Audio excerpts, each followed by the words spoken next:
Welcome to the Fantasy NBA Today podcast.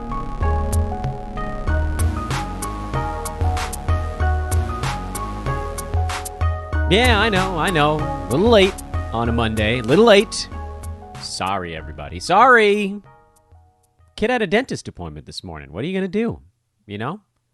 Got to sort through some stuff. Luckily, we still have a few hours before the week begins.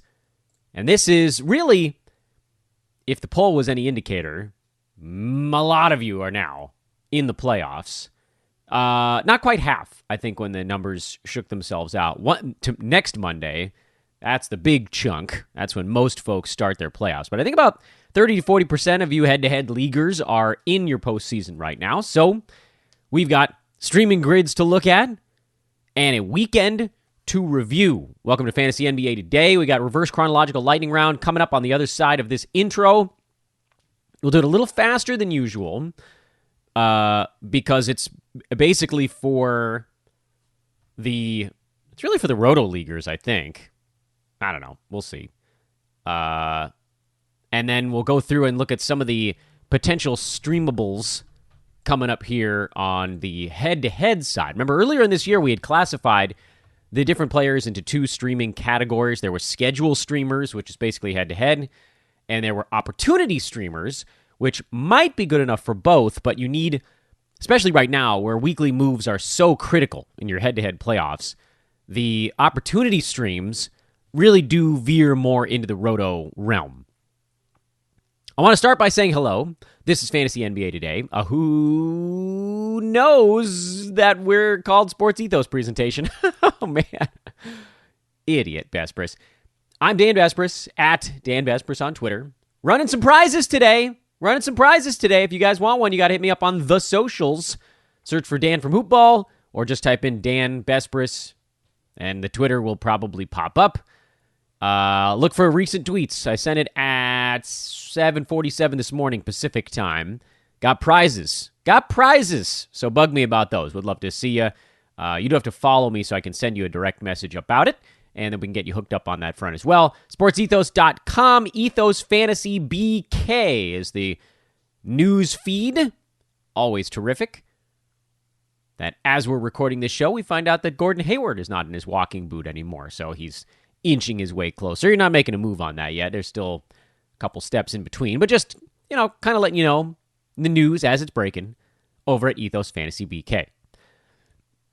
We're going to start with the reverse chronological lightning round and then work our way through the schedule. Boston hosted the Brooklyn Nets. Jason Tatum had 54. The Time Lord, 10-8 with 2 assists, 2 steals, 5 blocks, 5 out of 7 shooting in the ballgame. Robert Williams on the season now, by average, is number 18. Kyrie Irving and Paul George are 2 of the guys in front of him, so really he's kind of number 16 by averages. He did miss a few games earlier in the year, so by totals the number's actually relatively similar, but he's an early second rounder on 10-10 with 3.2 defensive stats, 2 assists, and just amazing. I mean, he's like the ultimate punt points guy this year. Would have thought it would Draymond Green, but he didn't stay healthy. No real notes over on that Celtics side. One little note, I guess, on the Celtics side. Jaylen Brown came back, and what we're seeing now is Boston in these tighter ball games, they really do lean on the starters. So Derek White, who I figured would play at least 25 minutes a game off the bench, has actually been under that mark. And I don't think he's a must-own player anymore. Wanted to give him a little bit more wiggle room, kind of see how he settled in. And the answer is there's a little bit of a hot hand thing that happens. If the starters, someone getting into foul trouble, whatever, maybe he's a guy that sees a bit of bonus time, but it's not a guarantee. And without that guarantee of minutes, this is a time of year where you need to have those roster spots in flex for something else. Now, timing makes a big deal. Boston this week has a pretty crummy schedule, actually. They don't play today or tomorrow. They go Wednesday, Friday, Sunday. So if you're going to make a move on the Derek White front, this would kind of be the time. And Boston overall has really sort of a clunky playoff schedule anyway. As far as the Nets go, Goran Dragic is actually starting to see a little bit more time, but it doesn't matter. He's not going to get high enough on the board. Seth Curry, I think you got to stick with it. The minutes are there. The usage hasn't been as he tries to figure out what his place is now when the team goes on the road with Kevin Durant back and Kyrie Irving available to play. Meanwhile, Bruce Brown had another decent ball game. I guess you can continue to stream him. I feel more comfortable streaming Brown in a head-to-head platform, where if one bad game happens, it's not the end of the world. But head-to-head, they also don't have a great schedule this week or next week. So kind of have to take that one with a grain of salt. Makes him a little bit of a less enticing stream. And then Lamarcus Aldridge, I was talking I think I mentioned on the Friday show, it might have been the Thursday show, I forget, that I thought both Nets starters, or both Nets centers, I should say, would probably have some value until Kevin Durant and Ben Simmons came back. Well, now we see KD back, and indeed that has taken something away from the centers. Aldridge, luckily, has good percentages, so that can float his numbers a bit more than Andre Drummond, who needs to be out there collecting hundreds of rebounds to offset the other stuff. I'm fine with moving on from both of them, frankly. I like Aldridge more in a roto format. I don't really like either of them in head-to-head, especially with the bad schedule. Cam Payne in the starting lineup and just dunking on everybody right now. Terrific couple of ball games for Cam. Yes, Devin Booker's return, which I would assume would be relatively soon. He's had COVID for about a week now, so we don't know how bad he has it, and there hasn't been an update in a couple of days, but I can't imagine it'll be that much longer. Yeah, that'll put a dent into things. But Landry Shaman is likely the guy that goes back to the bench, not Payne. Cam is the starting point guard, so he's going to rack up assists. He's not going to take 19 shots when Booker's back in there, so don't fall in love with the 23 points per game. But, we're seeing the efficiency a little bit better here in this one. The three-pointers, probably not going to be that high typically, but I think the assists you can count on. And then you've got Jay Crowder, who stepped into a bigger role with Chris Paul out. But yeah, Cam Payne looks like a really nice grab. I'm glad I spent a bunch of fab dollars on him in a couple of spots. And hopefully you guys went out and grabbed him as well after we did a pretty long segment about it. Nothing on that Milwaukee side. Indiana in Washington. Poor Isaiah Jackson is having a lot of trouble staying out of foul situations in the NBA so far. Luckily, he had 6 and 5 with 2 blocks in only 8 minutes. So he's a guy you have to hang on to because right now, he's legitimately fantasy worthy in about 15 minutes a game. And we just hope that he can stay out of foul trouble long enough to give you more than that. I mean, 6 and 5 with 2 blocks, that's in like 1/4 of work. Even if this was half of his game, that would still be a terrific line. So hang on there. Goga Bitadze had a huge game. Who cares? I don't. Jalen Smith played well again. Who cares? I do. I like Jalen Smith. Hold on to Smith. Hold on to Jackson. We've already moved on from Brissett here on this podcast, so you guys kind of know where we're at with that one. And Washington. Kristaps Porzingis back. 21 very efficient minutes for KP. 25 points, 5 boards, 3 threes, and 2 blocks. Fire him up. I also think I said this on Friday's show, and I'll admit, we're probably a little bit late on this one, but Cantavious Caldwell Pope has he's officially now set himself as a 9-cat, start every day kind of guy. And I think that seems to be the case even with Porzingis back. KCP just willing to do a little bit more lately. His usage has clicked up. Also of note in this ballgame, Raul Neto turned an ankle. They don't think it's all that bad, but if Ish Smith gets a start, he's probably a short opportunity stream guy, unless we find out that Neto's ankle injury turns out to be worse.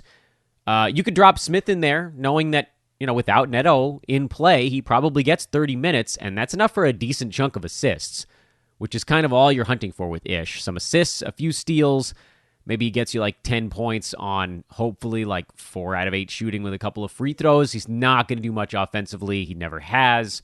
He doesn't shoot the 3 ball almost at all. So don't put your eggs in that basket. But if you just want one game where you can squeeze out a few assists before he runs out of gas, makes a lot of sense. I would pick up Ish in a lot of roto formats for their next ball game, assuming Neto does have to miss one. I've got to think he does. Guys that get turn an ankle and then don't finish the ball game, it's going to swell up more, so it's probably going to get worse before it gets better. So I got to think Neto misses at least one, maybe a little bit more.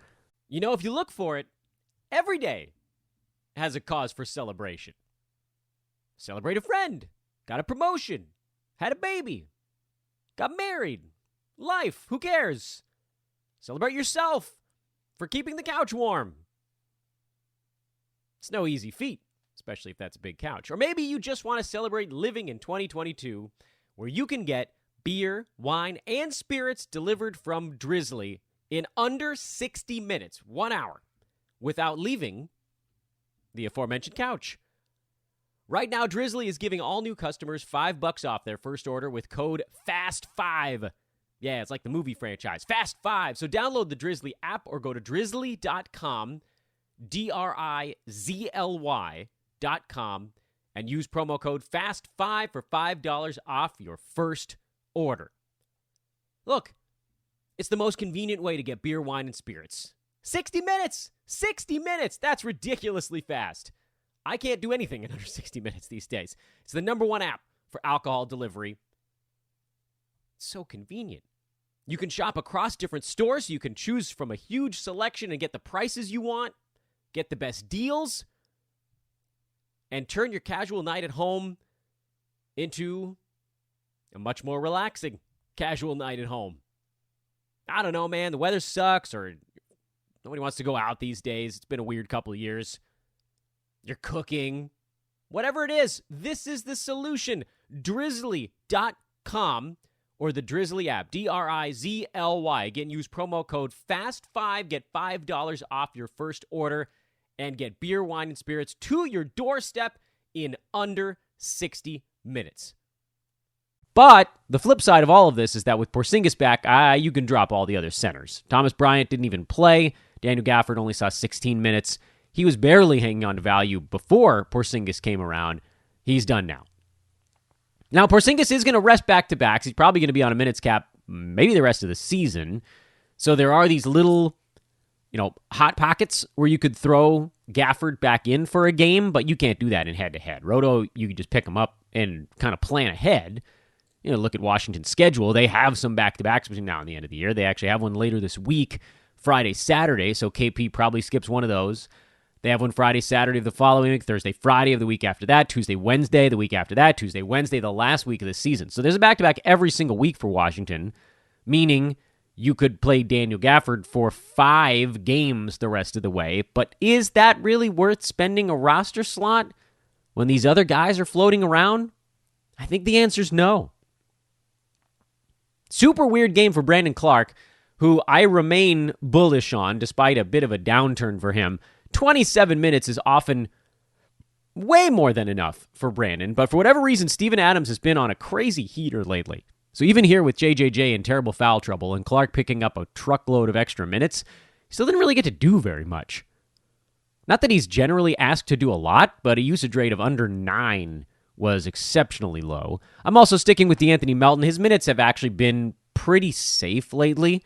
This was one of those strange ones again where he didn't have to do as much.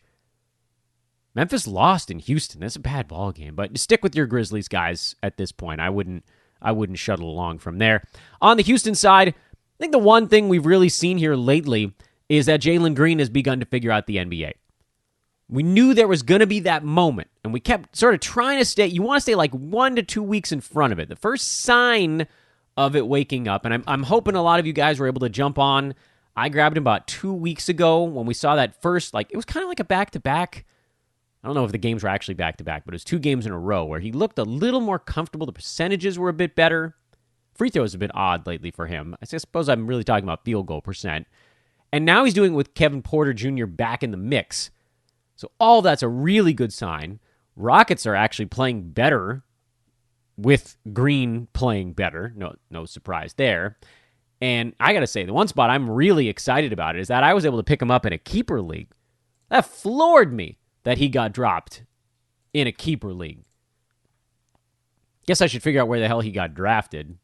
That's going to actually matter. But regardless, we're talking about someone that now is going to kind of be a focal point of a team, probably for a while. He's the top pick. Not the top pick, but a top pick. Anywho, Utah beat Oklahoma City 116-103. Rudy Gobert is questionable with a calf soreness. Hopefully it's not a re-aggravation of the stuff from earlier this year. keep an eye on that. Oklahoma City side, no Isaiah Roby, dealing with, I believe it was a back issue. I wrote it down and then I lost where I put it. So Darius Baisley started at center, and he had some blocks to show for it, which I guess is a good thing.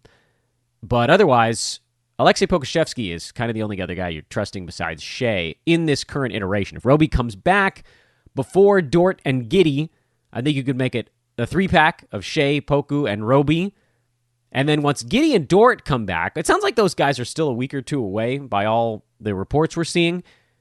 At some point, we might hear from them again, and then you got to start to worry about, I would think, Poku, maybe both, Pokusevsky and Roby. But cross that bridge when you get there. For now, those guys are playing, and Thunder have a good schedule coming up, starting on Sunday of this week. So maybe not the best schedule here, but starting on Sunday, they actually go 6 games, I believe, in 9 days. Starting Sunday the 13th. I think I'm getting that right. And that's basically as good a long stream as you're going to find this year, outside of the weird postponement spots. 6 and 9 is terrific. So if your playoffs haven't started yet, Thunder are a great team to grab in preparation for next week. If they have started, they go back-to-back starting tomorrow, Tuesday, Wednesday, but then they're off for 3 days. So that would be a very short stream, which some of you do. I think we need to be a bit more judicious with our moves. Chris Boucher is a guy you got to add everywhere as long as Freddie VanVleet and Malachi Flynn are both out, along with OG Anunoby, who we know is out for at least another week. There's a chance that Boucher, particularly in the roto spots, because if Freddie VanVleet in particular just pops up, Flynn is out for 10 days, Anunoby's out for another week and change. So it's really VanVleet is the one that's going to be questionable every ball game, and when he gets ruled in, Boucher probably drops from 36 minutes here back down to like 22, and then likely is outside of fantasy value at that point. But if VanVleet's out and Boucher is starting, I mean, we know starting caliber Chris Boucher, that's a top 40 fantasy play. So in Roto, add him everywhere immediately. In head-to-head, it's tough. They're off for 2 days, the Raptors are, after their hectic last week. And then they've got 3 in 4 nights starting on Wednesday before rolling into a very bland schedule. They go 5 times in about 8 days starting early next week. If you picked up a Raptor on Friday of this week and held them through Monday of next week, I believe you get 7 games in 11 days, which is decent. I mean, it's pretty good. But by the end of that, you've got to figure that someone has come back. So I don't think you can long stream Toronto. I do think this makes a lot of sense where you pick them up in Roto, you get whatever you can out of it. Maybe you don't get anything. That's the fear. If you made a move now in Roto or in head-to-head, you might not even get to play him for a productive game. Might be forced to play him for a non-productive game, but that's where it's at. Buried the lead a little bit. Jared Allen, fractured finger. He is out indefinitely as of right now.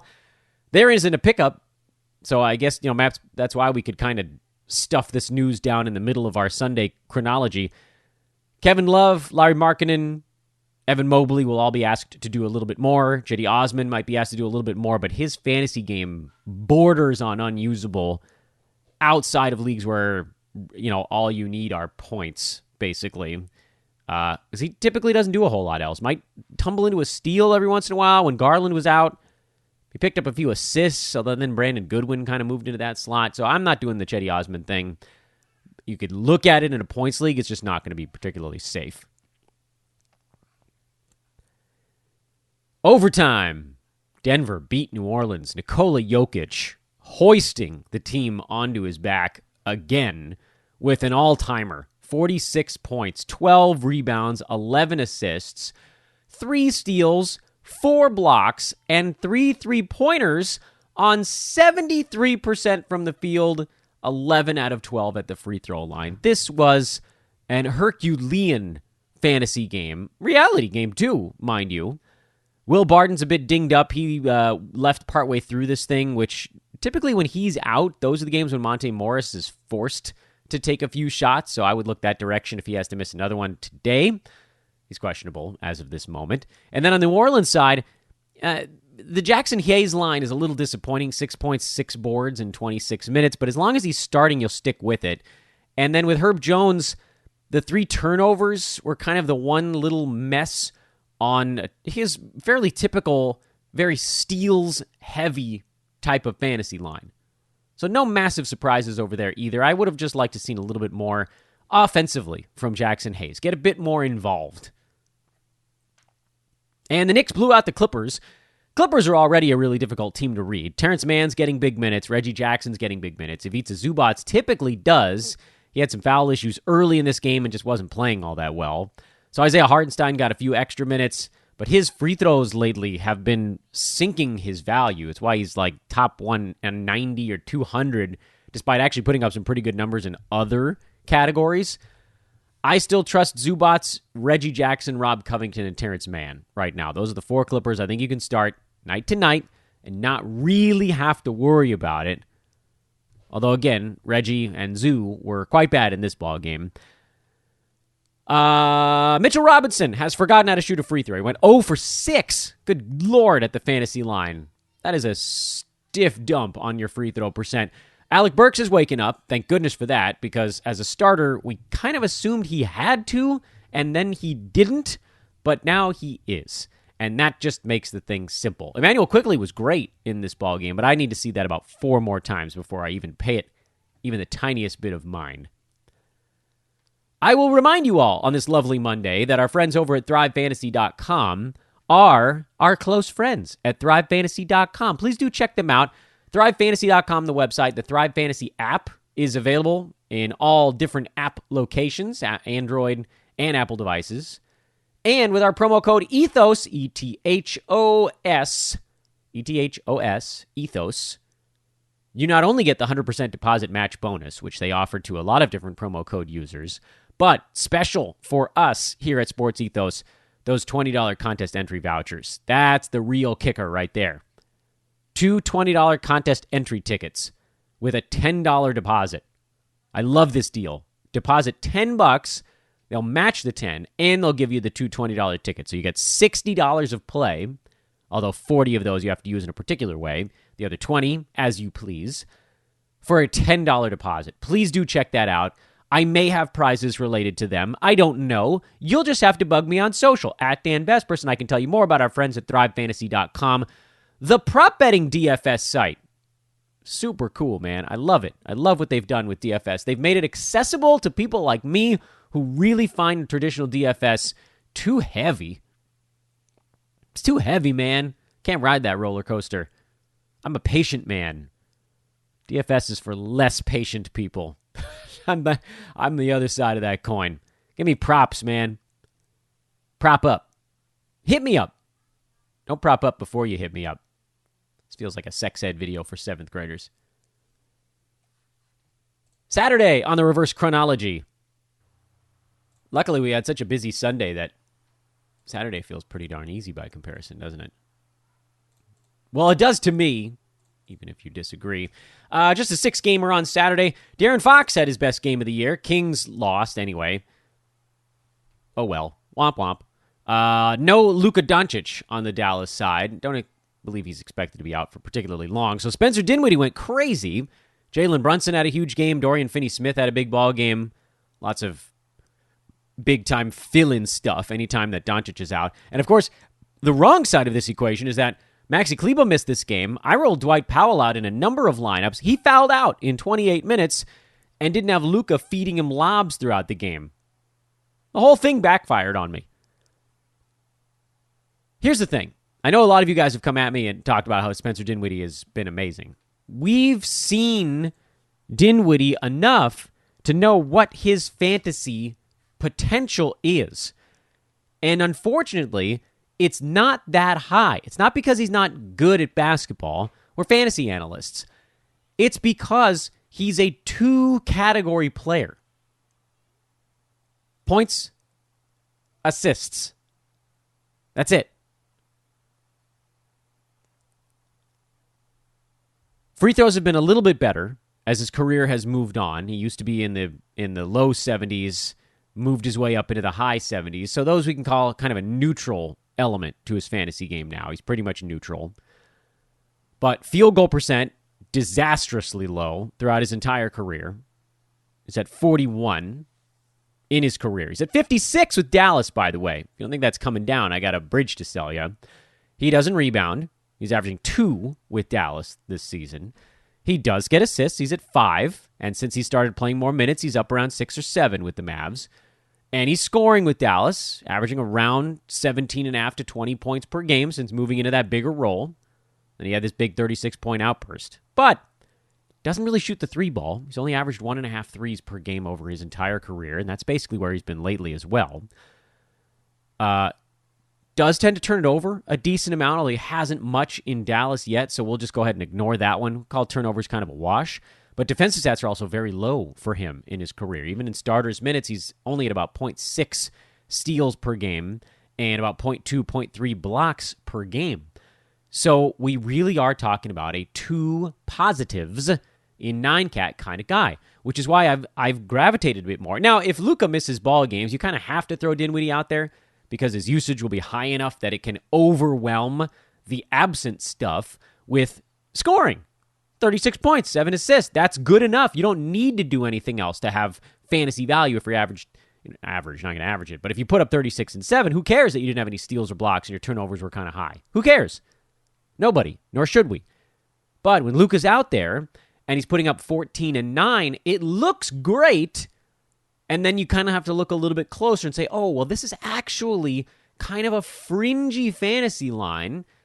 Now, he's happening to shoot the ball a little bit better in Dallas right now, so that's lifting up the numbers, but that's not going to hold. So when that tapers off and you're talking about 15 points, 6 assists, it's more points league friendly. Now, where I've been probably a little bit too bearish on Dinwiddie is that he might really, even with Luka, hit 12-team points league status because he is generally good enough in those 2 categories to where the others don't really matter. 9-cat, it's got to be deeper. You can go 12-team when Luka's out, but when Luka's in, the points and assists won't be enough by themselves.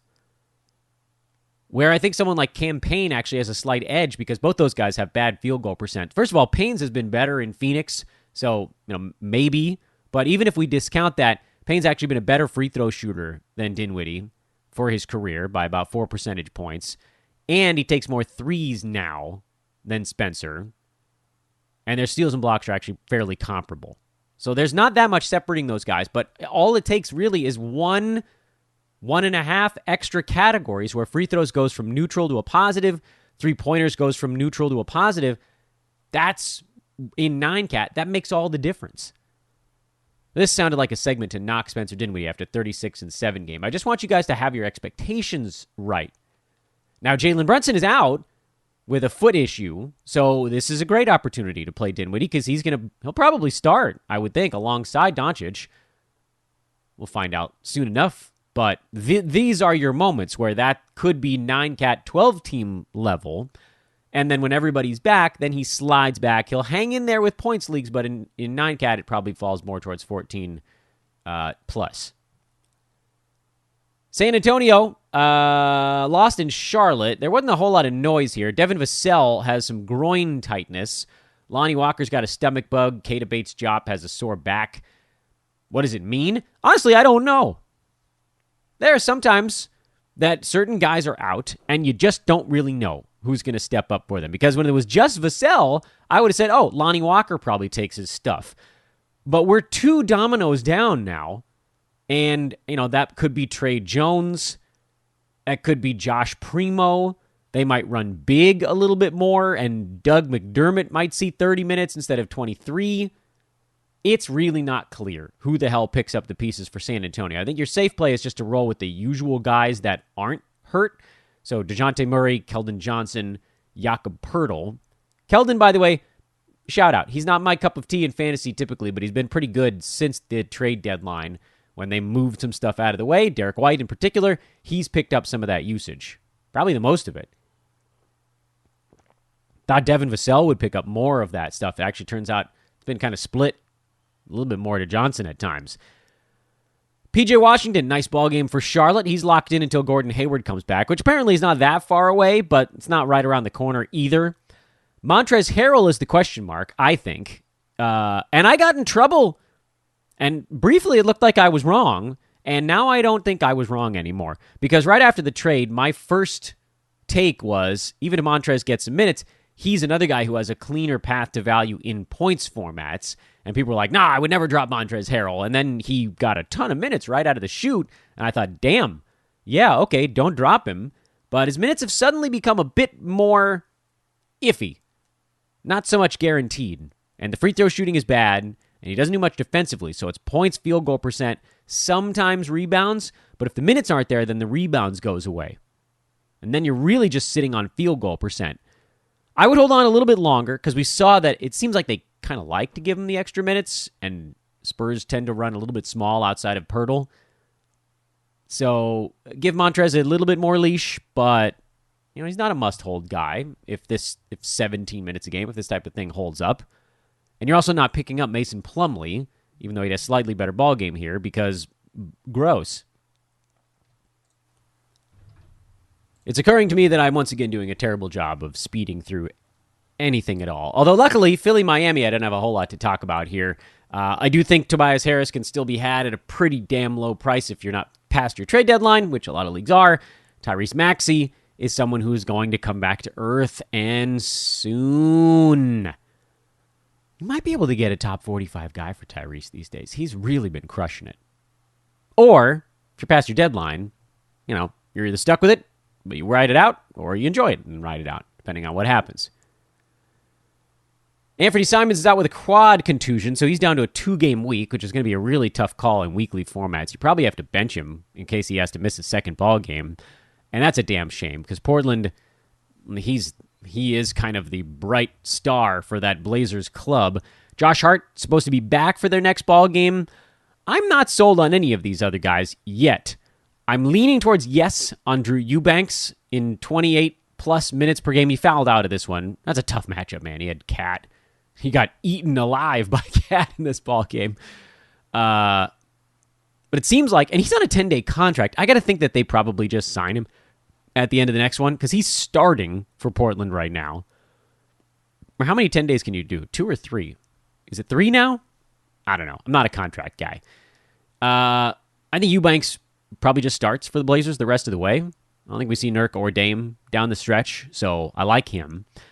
And then as far as these other guys go, it's really about assessing fantasy stat set.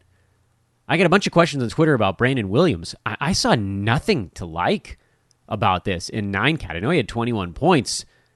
Great. Somebody scores 20 points. Everybody asks about them. It's like a rite of passage in fantasy sports. But 2 rebounds, 1 assist, and 1 steal in 27 minutes. That is nothing on the peripheral side. I was more impressed with Keon Johnson going for 15, 2, and 5 with a steal in 29 minutes and 3 3-pointers. I know his usage was lower than Williams, but I'm going to want somebody who's getting me some assists. I would love it if he had grabbed a few rebounds, which I don't know that we can trust that either. And then Trendon Watford is a guy to watch because he will get you some rebounds. 12, 14, and 4 with a block. Percentages weren't as good for Watford, and that'll probably be a problem, which is why right now I'm kind of only leaning towards yes on Eubanks, and then Josh Hart, if and when he plays, Winslow, if and when he plays, Simons, if and when he plays. That stuff's the slightly more obvious side of the card. But in terms of these weirdo fill-in guys, I think I'd go Eubanks, yes, and then Johnson, Watford, I'm watching closely, and Williams, I'm kind of looking at like, I need to see a rebound or an assist before I care. Minnesota, they're kind of mixing and matching right now. D'Angelo Russell is questionable. Taurean Prince is questionable. Naz Reid is questionable. Pat Beverly is questionable. Anthony Edwards is questionable. I've got to assume at least a couple of those guys don't play, which makes me think Jaden McDaniels and Malik Beasley are really nice streams for tonight. Minnesota has a pretty good schedule this week. They play 4 times the first 6 days. I don't think you should use a weekly move up on a Timberwolf right now because you could have different guys in and out over the course of each of those 4 games. But again, this is more roto-y. If you can make a move, Roto League for today, Beasley, McDaniels, those guys not questionable. they're probably in line for pretty decent ball games. And then Jared Vanderbilt, who got dropped in a lot of spots, he's probably also in line for a decent game. Orlando got spanked. Not a huge surprise there. Memphis, a pretty good ball club. Mo Bamba, he'll be better in the next one. He's been better really over the last few weeks, so that's been good. Mo Wagner caught fire, but you're not paying attention to that unless it sticks. Cole Anthony, obviously better when Jalen Suggs is out. A lot of guys are on that team because there's just stuff. And then Markelle Fultz is pretty much pinned in that 15 to 20-minute range right now, so don't go diving on that. Chumo Kiki, locked in. Bamba, good. Anthony, I think, there's enough wiggle room here. And then Suggs is questionable, so, he might not chip into it either. Franz Wagner's like the only safe play. But I've said it before, I'll say it again. I think Magic actually do have enough guys for fantasy value here. Wagner is a yes. Bamba's a yes. Okiki's a yes. Wendell Carter Jr. is a yes. Cole Anthony is a yes when anybody's out. And then when everybody's in, he's kind of a maybe. And that's the same story with Jalen Suggs. The Warriors are their own weird little puzzle today. Steph Curry, Andrew Wiggins, Klay Thompson, Gary Payton II. Obviously still Draymond Green, Andre Iguodala, James Wiseman. Those guys were out already. And now Otto Porter is sick, and Juan Toscano Anderson is sick. And the Warriors might be running out about 5 guys and just taking an L tonight. Jordan Poole is one of those 5 guys, and he might have to score 50 by himself. But really, at this point, anyone who's active for the Warriors should probably be streamed. Damian Lee, Nemanja Bjelica, Kevon Looney, Moses Moody, Jonathan Kuminga. There's just so few available players. If you wanted to rank them, you go Poole at the top, and then everybody else way the hell below him. Kuminga probably gets enough. He would be my second choice. Wait and find out if Porter and Juan Toscano Anderson are healthy enough to play, because those guys would be in that bucket as well. But, this is gross, and you can't spend a head-to-head move on it because the other Warriors are going to be back for their next ball game. And I don't know that you can even spend a roto move on it because the news is going to break so late that, what are you going to do? Who are you going to drop?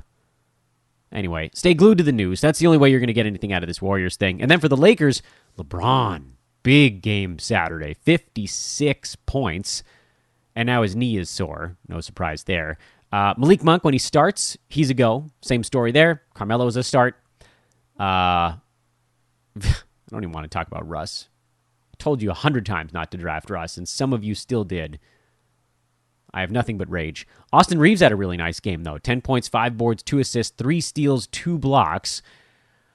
I don't think I believe that the fantasy value can hold, but if he ends up playing 30-plus minutes a game until Anthony Davis gets back, and maybe even after, because they might slide him down a spot and bench Stanley Johnson, or they might bench Malik Monk, I don't know, or they might bench Reeves.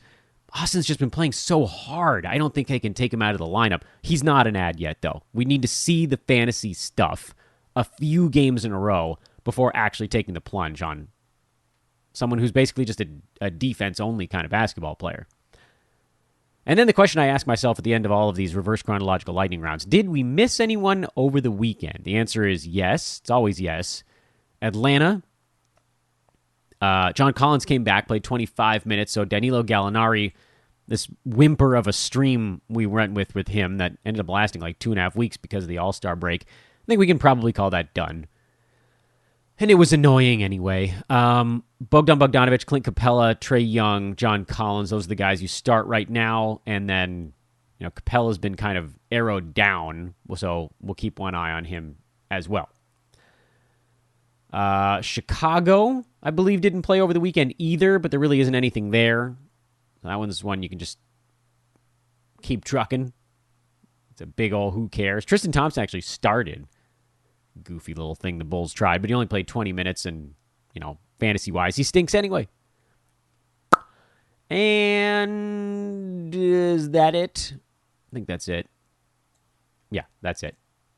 So, hey, it's March. Hope you guys have gotten something from buddies over at manscaped.com. Promo code ETHOS20, 20% off, free shipping on your order at manscaped.com. Go check out the new lawnmower, the old lawnmower, lip balm, You've got different razors, the 3-blade razor, the single-blade razor. You've got boxers. You've got shaving mats. I love myself the nail kit, the Shears luxury nail kit. I actually need to use that today. Got a couple of weird-looking nails on my right hand. Go get something, would you? 20% off, free shipping with promo code Ethos20 over at manscaped.com. They just make good products.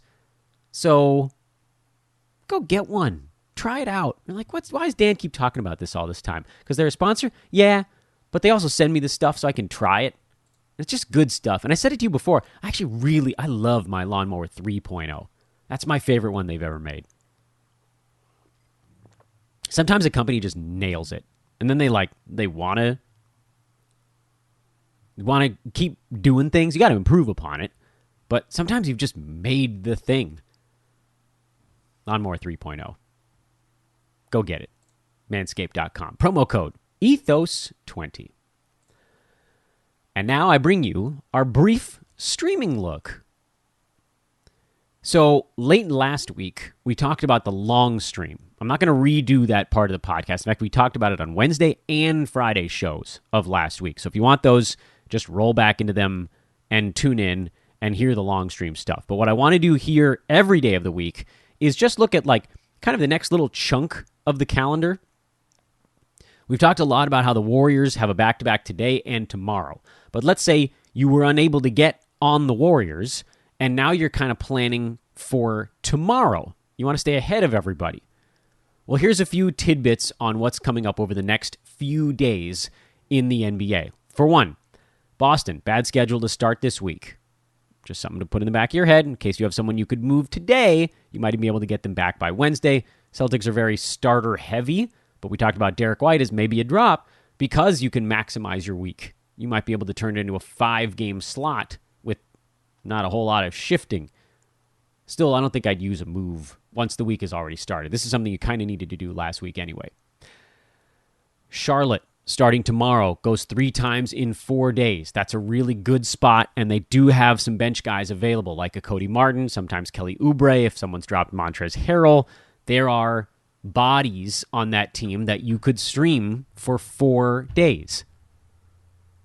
Also, starting tomorrow, Clippers, 3 games in 4 nights. They're a really fun team to stream, not in Roto, in head-to-head, because everybody gets 25 minutes. So now it brings into guys like, it brings in Amir Coffey. It brings in Luke Kennard. Clippers actually go 5 times in 7 days, by the way, so don't sell them short. You pick up a Clipper tomorrow, you can actually hold them all the way until Monday. And you should, because you're not going to get a better path than 5 and 7. Pelicans, 3 games in 4 nights. Not much in the way of streaming there unless somebody dumped Herb Jones. I don't think I'd go Devontae Graham, crummy bench stream, but they've got it. Orlando, 3 and 4.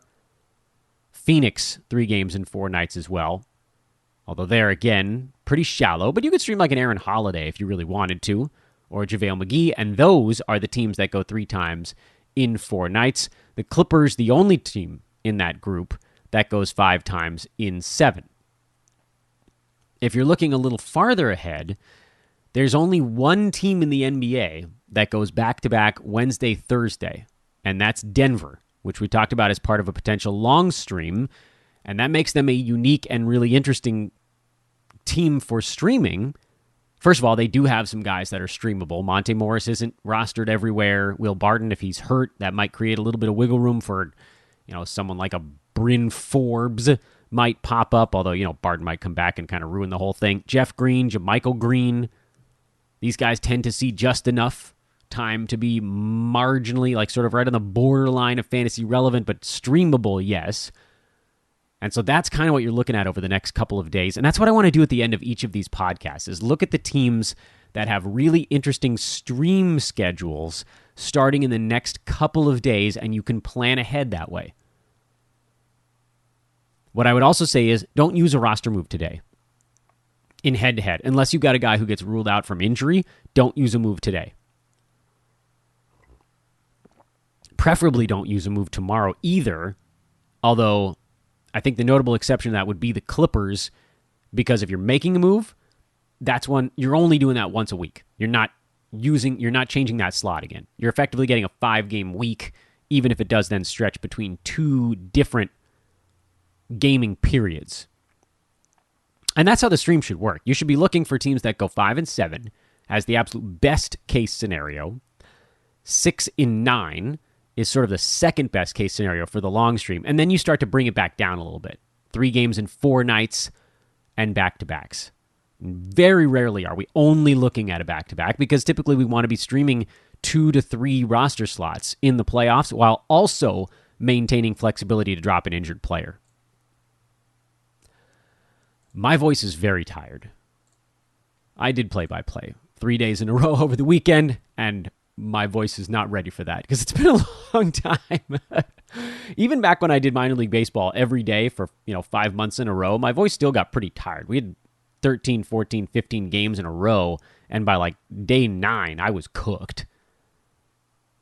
6 years since I've done that much play-by-play in a row. So, yeah, I'm a little beat. Have a great Monday, everybody. We'll have a little more vocal strength tomorrow. We'll recap the Monday and give you another look. We will, and what's going to happen here is, so like I talked about Denver being the only team that has a Wednesday, Thursday back-to-back this week. I'm going to remind you guys of that on tomorrow's show, but we're always going to look at 2 days. So there's going to be overlap between each of our shows. On today's show, Monday's show, we're going to talk Tuesday and Wednesday potential streaming start points.